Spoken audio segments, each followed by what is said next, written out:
Mr. Richmond, would you please remove your hat in the courtroom? I'd prefer for spiritual reasons not to. I believe I lose power when I expose my head fully. I'd prefer not to remove my hat because I feel like I need power in here. I do not find that persuasive. In fact, I find it manipulative. You're asking me to yield my power spiritually in a literal sense. This is what you're doing. If you fail to comply, I will hold you in direct contempt. Sir, I really insist on this, and I feel really strongly spiritually about it, and it's time for me to take the consequences of that.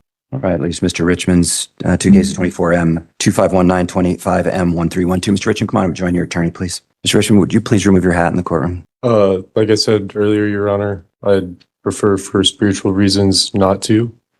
Not cultural reasons. Cultural are spiritual reasons, are they not? Or spiritual are cultural. Would you describe that to me further? It's to my understanding, sir, that many people do not need to remove their hat. I'm asking about your situation. Explain it to me. Yes, I believe mine is similar because spiritually, I believe I lose power when I expose my head fully. So I'd prefer not to remove my hat because I feel like I need power in here.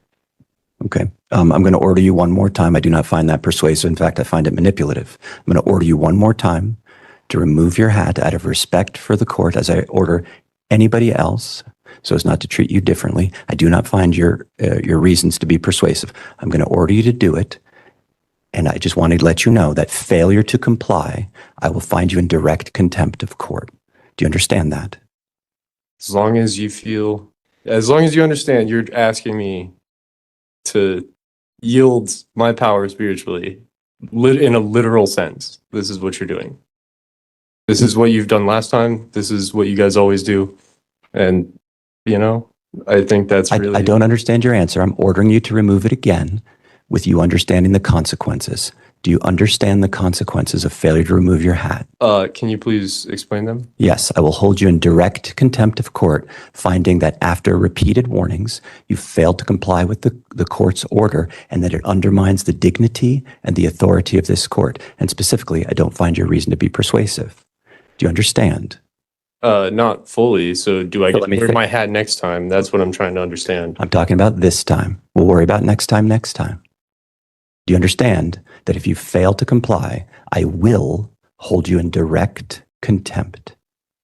So I'm going to be held for 24 hours while it's cold out? I have no idea what the consequences are going to be.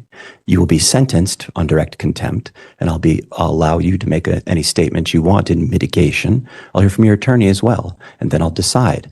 You may not go into custody at all, or you may, or there may be some other consequence. Okay. What is your response to my final order to remove your hat? Sir, I really insist on this, and I feel really strongly spiritually about it, and it's time for me to take the consequences of that. The court has now find that the defendant has been warned multiple times to remove his hat. He's been given sufficient notice and given a direct order, in fact, to remove his hat.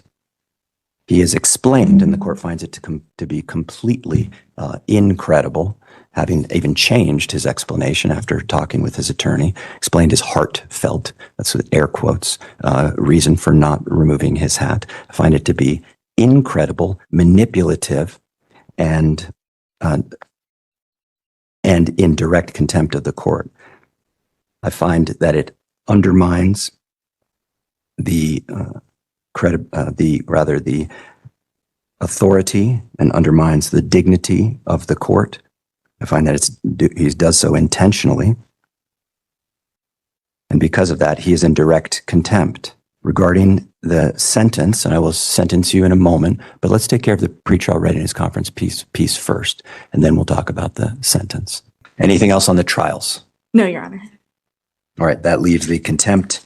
Regarding contempt, Ms. Volkowski, do you want to be heard, or you want your client to be heard, or what would you like to do? One moment, Your Honor. Yes. Your Honor, unfortunately, I don't have anything to add to the record. Okay. Mr. Richmond, you're given the opportunity, and you can just stay right there, to tell me anything you want before I decide on the sentence for the direct contempt. If you want to say something, you may. If you don't, that's fine too. I don't want to say much, but I mean, all there is to say that it's like a religion to me. It's personal. It's semi-parallel to what a lot of religions and cultures believe. And if I embellish too much, then that would be, I believe, wrong. If you embellish, mean add more to it? Yeah, like that is part of my belief. Okay, I got it. And that is part of, call it spiritual, religion, cultural, I don't care what you call it. Okay, thank you. I'm not going to call it anything. I will note that you are wearing a traditional black winter hat that shows no signs of any cultural or religious affiliation, nor have you identified any other than a personal belief that you would like to wear a hat to maintain power. Again, I don't find that to be persuasive, as I've already said. Court, again, finding the defendant to be in contempt, direct contempt of court. I'll sentence you to 1 day in the Boulder County Jail. I was considering longer, but I just need to communicate to you that you can't do this, so I don't want to keep you in jail longer. Plus, it's a snowy day, as you said. Perhaps it's not all that punitive based on what you said. So I'll sentence you to 1 day in the Boulder County Jail. Deputies, please. My bigger concern is that we're going to have a jury on Tuesday. I would encourage you to reevaluate your position, because I do not want you to wear a hat in front of the jury and be be in direct contempt again.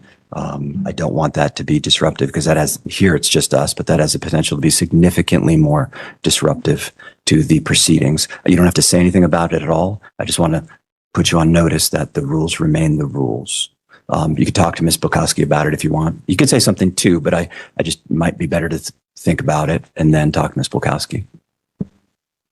Yes. Yes, thank you.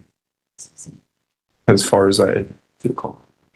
Yes, Deputy, Mr. Richmond, he's going into custody. Just wait for me, please. He's been very cooperative with me, other than the contempt piece.